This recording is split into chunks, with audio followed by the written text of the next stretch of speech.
उछलने लगी।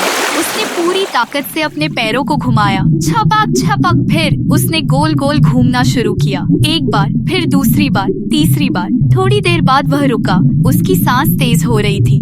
अचानक उसने सिर उठाया और बड़ी मासूमियत से कहा, मुझे लगता है ये तरीका भी काम नहीं आया। मुर्गे ने अपनी मूंछों या जो कुछ भी उसके पास था को हिलाया और एक गर्व भरी टुक टुक आवाज निकालते हुए कहा, क्या? लेकिन मेरी योजना तो परफेक्ट थी। ओमी ने उसकी ओर देखा और बिना कुछ कहे अपना रास्ता पकड़ लिया। हिप्पो ने भी गहरी सांस ली और धीरे धीरे पानी से बाहर आया। वे दोनों अब जंगल के और अंदर जाने लगे। कुछ ही दूर चलते ही उन्होंने एक बड़ी बूढ़ी कछुआ को देखा। वह रेत में गहराई से देख रही थी, जैसे कोई बड़ी घटना होने वाली हो। फिर रेत में हलचल हुई। छोटे छोटे अंडे दरारों में बदलने लगे और कुछ ही क्षणों में छोटे कछुए एक एक कर बाहर निकलने लगे। रो ने आंखें बड़ी कर ली। ओमी भी एक पल के लिए चौंक गई। बूढ़ी कछुआ ने उनकी ओर देखा और मुस्कुराई। नई जिंदगी की शुरुआत हमेशा अजीब और अनिश्चित लगती है, लेकिन अगर तुम आगे बढ़ते रहो तो सही रास्ता जरूर मिलेगा। रो ने हल्का सिर झुकाया, जैसे वह इस बात को समझने की कोशिश कर रहा हो। और तभी एक विशाल छपाक। रो ने तेजी से सिर उठाया। उसकी आंखें चमक उठी।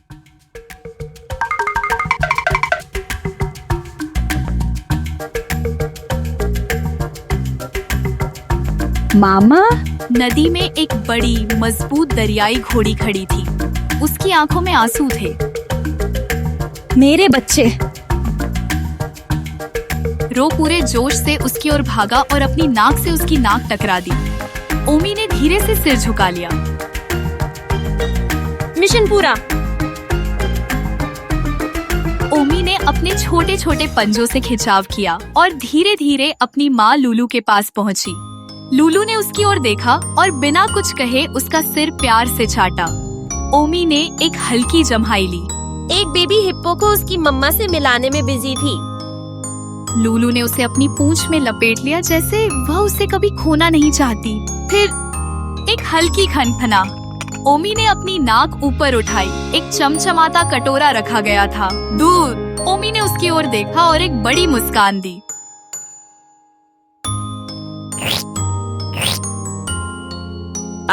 जीत का स्वाद। वह धीरे धीरे दूध पीने लगी। फिर वह खिंचाव लेते हुए लेट गई। लेकिन जैसे ही उसकी आंखें बंद होने लगी, वह सुन सकती थी कनारी का गीत, तोते के पंखों की फड़फड़ाहट और दूर नदी में छपाक छपाक। उसके चेहरे पर हल्की मुस्कान आ गई, क्योंकि हर बड़ी यात्रा सी एक छोटे से पंजे के कदम से शुरू होती है। अरे वाह, तुमने पूरी कहानी देख ली। क्या मजेदार सफर था, है ना? रो को उसकी मम्मा मिल गई, ओमी भी घर पहुंच गई और सबने अपनी अपनी जीत का स्वाद चखा। लेकिन रुको, कहानी यहीं खत्म नहीं होती। अगर तुम्हें ये वीडियो पसंद आया तो जल्दी से लाइक का बटन दबाओ, कमेंट करो और हाँ, चैनल को सब्सक्राइब करना मत भूलो, ताकि तुम्हें हमारी अगली मजेदार कहानियाँ सबसे पहले मिले। और हाँ, क्या तुमने गोल्डन अंडा ढूंढ लिया? अगर हाँ, तो कमेंट में बताओ कि वो कहाँ छिपा था। सभी मजेदार कहानियाँ देखने के लिए प्लेलिस्ट को चेक करो। लिंक ऊपर भी है और वीडियो डिस्क्रिप्शन में भी पिन किया हुआ है। अब जल्दी से अगले एडवेंचर पर चलो और हाँ, मियाऊ।